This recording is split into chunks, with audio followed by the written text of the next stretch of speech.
بسم اللہ الرحمن الرحیم۔ جب زندگی شروع ہوگی پارٹ 22۔ عاصمہ کا انجام دیکھ کر میری حالت دیگرگوں ہو گئی۔ میرے لاشعور میں یہ خوف پوری طرح موجزن تھا کہ اگر میرے بیٹے جمشید کے ساتھ یہی منظر ہوا تو میں نہ دیکھ سکوں گا۔ میں نے صالح سے کہا، میں اب یہاں ٹھہرنے کی ہمت نہیں پاتا، مجھے یہاں سے لے چلو۔ صالح میری کیفیت کو سمجھ رہا تھا۔ وہ بغیر کوئی سوال کیے میرا ہاتھ پکڑے ایک سمت روانہ ہو گیا۔ راستے میں جگہ جگہ انتہائی عبرتناک منظر تھے۔ دولت مند، طاقتور، بارسوخ، ذہین، حسین، صاحب اقتدار اور ہر طرح کی صلاحیت کے حاملین اس میدان میں زبوں حال پھر رہے تھے۔ ان کے پاس دنیا میں سب کچھ تھا، بس ایمان اور عمل صالح کا ذخیرہ نہیں تھا۔ یہ خوشحال لوگ آج سب سے زیادہ دکھی تھے، یہ آسودہ حال لوگ آج سب سے زیادہ بدحال تھے۔ ہزاروں سال سے خوار و خراب یہ لوگ موت کی دعائیں کرتے، رحم کی امید باندھتے، کوئی سفارش اور شفاعت ڈھونڈتے ہوئے پریشان حال گھوم رہے تھے۔ کہیں عذاب کے فرشتوں سے مار کھاتے، کہیں بھوک اور پیاس سے نڈھال ہوتے، کہیں دھوپ کی شدت سے بے حال ہوتے۔ یہ لوگ نجات کے لیے کچھ بھی کرنے کو تیار تھے۔ اپنی اولادیں، اپنے بیوی بچے، اپنی ساری دولت اور ساری انسانیت کو فدیے میں دے کر آج کے دن کی پکڑ سے بچنا چاہتے تھے، مگر یہ ممکن نہ تھا۔ وہ وقت تو گزر گیا جب چند روپے خرچ کر کے کچھ وقت دے کر جنت کی اعلیٰ ترین نعمتوں کا حصول ممکن تھا۔ یہ لوگ ساری زندگی کیریئر، اولاد اور جائیداد پر انویسٹ کرتے رہے۔ کاش یہ لوگ آج کے دن کے لیے بھی انویسٹ کرتے تو اس حال کو نہ پہنچتے۔ میدان حشر میں بار بار لوگوں کا نام پکارا جاتا، جس کا نام لیا جاتا تو فرشتے تیزی سے اس کی سمت جھپٹتے اور اس کو لے کر پروردگار کے سامنے پیش کر دیتے۔ لگتا تھا کہ فرشتے مسلسل اپنے شکار پر نگاہیں رکھے ہوئے ہیں اور لاکھوں کروڑوں کے اس مجمع سے بلا تردد اپنے مطلوب شخص کو ڈھونڈ لیتے ہیں۔ میری متلاشی نگاہیں لاشعوری طور پر جمشید کو ڈھونڈ رہی تھی، مگر وہ مجھے کہیں نظر نہ آیا۔ صالح میری کیفیت کو بھانپ کر بولا، میں جان بوجھ کے تمہیں اس کے پاس نہیں لے جا رہا۔ اس کے بیوی بچے، ساس سسر سب کے لیے پہلے ہی جہنم کا فیصلہ سنایا جا چکا ہے، اور کچھ نہیں معلوم کہ اس کا کیا انجام ہوگا۔ بہتر یہی ہے کہ تم اس سے نہ ملو، یہاں تک کہ اللہ تعالیٰ خود کوئی فیصلہ کر دے۔ اس کی بات سن کر ہونا تو یہ چاہیے تھا کہ میری کیفیت بہت اداس اور غمگین ہو جاتی، لیکن نہ جانے کیوں میرے دل میں ایک احساس پیدا ہوا۔ میں صالح سے کہنے لگا، میرے رب کا جو فیصلہ ہوگا وہ مجھے قبول ہے۔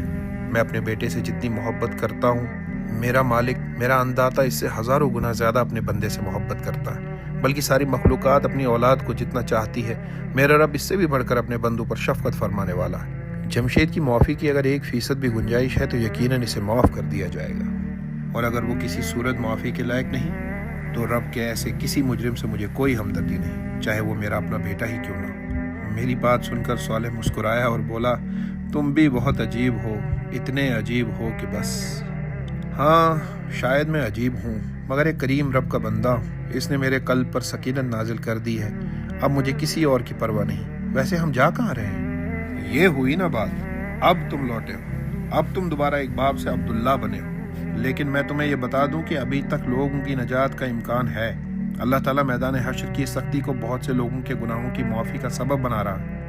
تم نے اتفاق سے سارے مجرموں کا حساب کتاب ہوتے دیکھ لیا، مگر کچھ لوگوں کو ابھی بھی معاف کیا جا رہا ہے، اس لیے خدا کے انصاف میں کوئی سچی نیکی کبھی ضائع نہیں ہے۔ میں نے صالح کی بات کے جواب میں کہا، بے شک میرا رب بڑا قدردان، مگر ہم کہاں جا رہے ہیں؟ ہم دراصل جہنم کی سمت جا رہے ہیں۔ میں تمہیں اب اہل جہنم سے ملوانا چاہ رہا ہوں۔ تو کیا ہم جہنم میں جائیں گے؟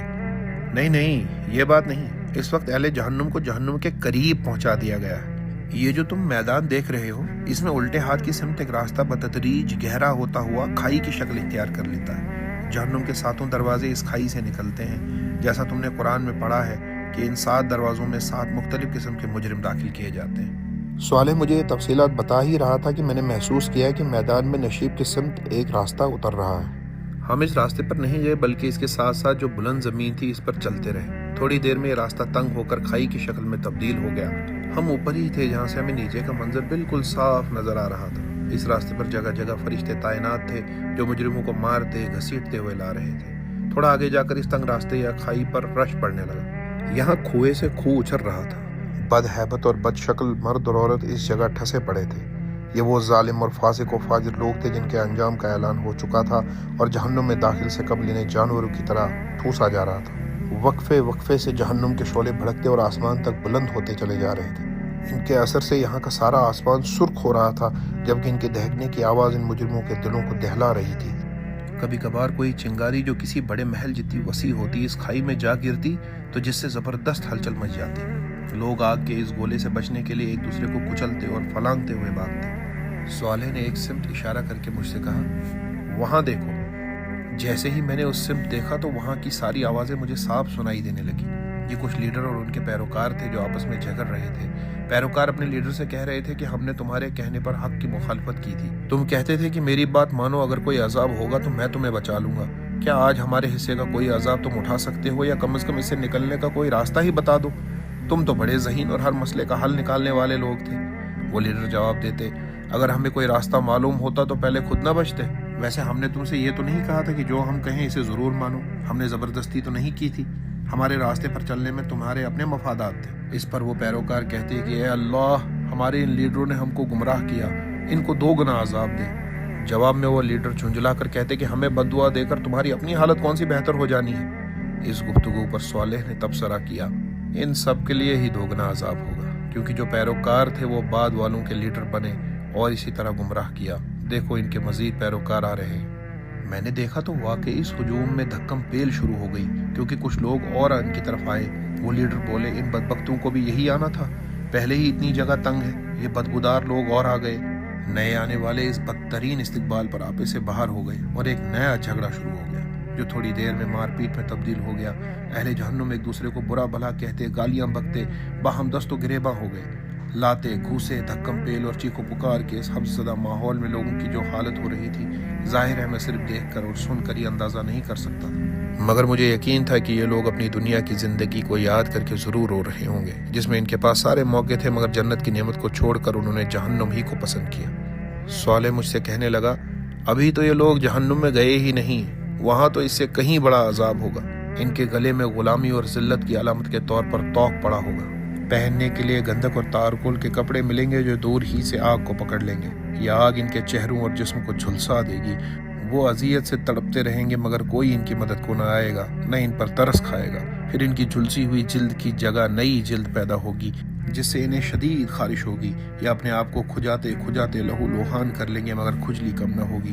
جب انہیں بھوک لگے گی تو کھانے کے لیے خاردار جھاڑیاں اور کڑوے زہریلے تھوہر کے درخت کے وہ پھل دیے جائیں گے جن پر کانٹے لگے ہوں گے، جبکہ پینے کے لیے غلیظ اور بدبودار پیپ، ابلتا پانی اور کھولتے تیل کی تلچھٹ ہوگی، جو پیٹ میں جا کر آگ کی طرح کھولے گی۔ اور پیاس کا عالم تو یہ ہوگا کہ لوگ اس کو تونس لگے ہوئے اونٹ کی طرح پینے پر مجبور ہوں گے۔ وہ پانی ان کی پیٹ کی انتڑیاں کاٹ کر باہر نکال دے گا۔ جہنم میں فرشتے انہیں بڑے بڑے ہتھیاروں سے ماریں گے، جس سے ان کا جسم بری طرح زخمی ہوگا۔